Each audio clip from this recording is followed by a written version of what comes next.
How you doing, everybody? ABC Action News Chief Meteorologist Dennis Phillips giving you an update on what likely will eventually become Idalia. What is it with the ice storms in Florida? Ivan, Irma, Ian. Well, let's take a step back. Yes, the ice storms historically have been rough for Florida, but it is going to be really challenging for this particular storm to have an opportunity to really crank up before it actually makes landfall. And we do believe whatever it is, whether it's just a blob of rain or whether it's a depression, a storm, or, possibly even a minimal hurricane, whenever that happens, I suspect it will be in Florida. You notice the red color now. The Hurricane Center has now bumped up the probability of this becoming a depression to 70% in the next week. Here's the way I see this playing out. Still very ragged tomorrow, ragged on Saturday, starts to take shape by Sunday, and you have a low pressure by late Sunday into Monday. That's why this is very different than those other storms. I mean, I get it. That's the worst case scenario for so many folks. What happens if this turns into a Michael, where we go from a 1 to a 5? Or what about Irma? Or what about Ian? Totally different situation. First of all, you have a system that is just getting organized. Those other storms were already hurricanes. They tapped all the warm water, which we clearly have, but they were already a significant system. They went over the loop current, they went over warm water and exploded. When you have a weak system that's just getting organized, it doesn't have the ability to take that warm water and turn it into a massive change like an already existing hurricane will. So that's not to say it won't develop faster, it will, but it's not going to do what a major hurricane does.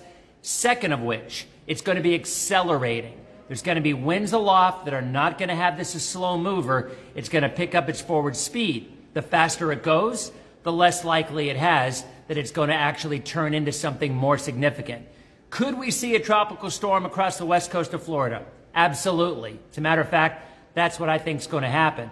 If it stays over water long enough and takes the track more towards, say, the Big Bend area, then there's a chance it becomes a minimal hurricane. But people who are posting worst case scenario pictures, they'll take a model run, they'll take the highest wind, and then they'll post that. It's ridiculous. Truthfully, it's moronic, because what's really happening is a lot of times they're not even posting the surface pics.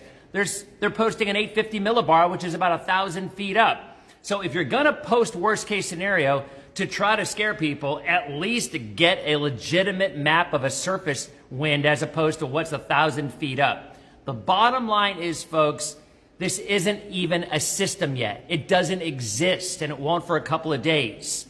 So the timeline, I think, later Tuesday, this starts accelerating forward. We start getting heavier rain squalls across the west side of Florida. And I'm telling you, this could be all the way from the Keys up to the Big Bend area. That's good news. I mean, how many months have we been begging for heavier rains on the west coast? I mean, how many times have we been saying, hey, give me rain with a name. Give me rain with a name. It'll give you 5 or 6 inches of rain without a lot of wind. So at this point in time, that's the most realistic conclusion. A tropical storm. Now, the water issues could be something we're going to have to watch closely because it comes in at a high tide and one of the highest tides of the month. So wherever landfall does occur, even if it's just a tropical storm, we still have to watch out for water rise.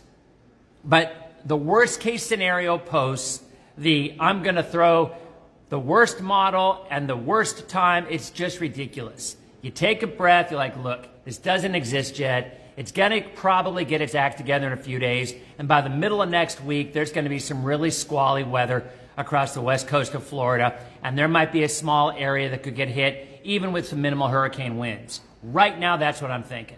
Could it change? It's weather. Of course it could change. But do I expect a dramatic change where we're looking at something that we're talking about a developing stronger, if not major hurricane? Right now, I just don't see that happening. You see my sweatshirt here? It says rule number 7. Don't freak out unless I'm freaking out. We're fine. That's what rule number 7 is. And at this point, there ain't nothing to freak out about. Get your plans in case you lose some power for a while, and that is certainly a possibility. But if you're talking about a 50 or a 55 mile an hour storm that comes through, our thunderstorms can be stronger than that. I'm not going to diminish the threat of water rise because along the coast, that could be an issue. And if this does get stronger than I expect, then we'll have to have that conversation later. But right now, why focus on worst case scenario? You've got a worst case, you've got a best case. And most of us know in life that it's usually somewhere in between. And that's probably what ends up here. So again, that's the latest. NHC is saying there's a high probability now that this does become a depression in the next week. I think it eventually becomes a Dahlia. We'll see how strong it gets. But I do believe no matter what it is heading toward Florida. Now, I'll tell you, stronger storms typically go north. They're drawn more toward the poles, the North Pole if you're north of the equator. So that's why the Panhandle naturally is going to get more storms than maybe Central Florida, because a storm coming in from the Gulf, from the Caribbean, is going to want to go north. A weaker storm quite often goes a little more toward the south. So if this were to get stronger and stay over the Gulf for a longer period of time, the Big Bend, you could be looking at a minimal hurricane. But right now, that is not what we're forecasting. Keep it right here for the latest. We'll be on 24/7 doing live hits as well. And our goal is to get you realistic information without the hype to get you through the rest of the hurricane season. You guys have a great night.